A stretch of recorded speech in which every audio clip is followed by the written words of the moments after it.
Okay, so I've gotten all the nails or fasteners out from the top, and I should be able to slide the shingle out now.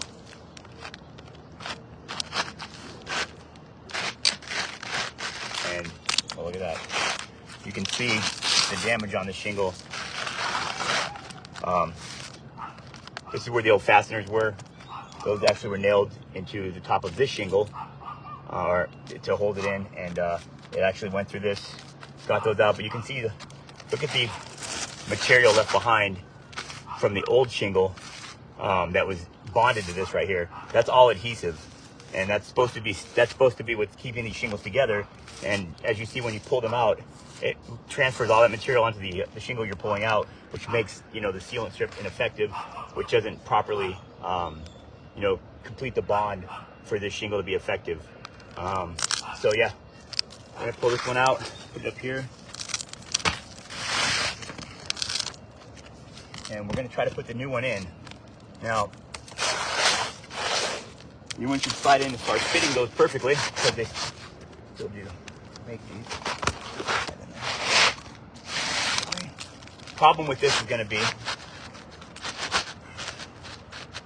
refastening this shingle. Now, I have it in place, but as we saw, there's two sets of fasteners, the ones that are here and then the ones that are up here.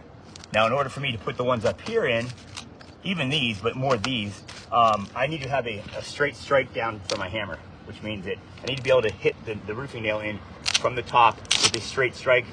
I don't want it to go sideways, because if it goes sideways, then it's gonna mess up the sealant. It's gonna mess up the interlocking, and it's not going to cause it to bond properly and be effective. So I'd have to, in effect, lift these shingles up to be able to get down to here. And as I do that, of course, if I did do that, just that alone, and that's not even far enough, I'm going to have to go way up here. It's going to cause, and I'm barely even wiping it, granule loss across the shingles. And you can see where it's already doing that right now. Look at all, I'm barely even touching it. Look at all the granules that are coming off that. And I'd have to, of course, that's barely even moving it up. I would have to essentially bend both of these up. And of course, if I do that, and I don't want to damage it much more, but if I do that, it's going to continue to, you know, cause the pliability issues and lose granules and cause ineffectiveness as far as the interlocking system on the shingles go. So with that said, I'm not going to do that because I don't want to further damage the shingles. So I can't necessarily repair it the right way. So with that said, I'm gonna put my roofing nails in on lower part of the roof, basically. I mean, a lower part of the shingle, excuse me.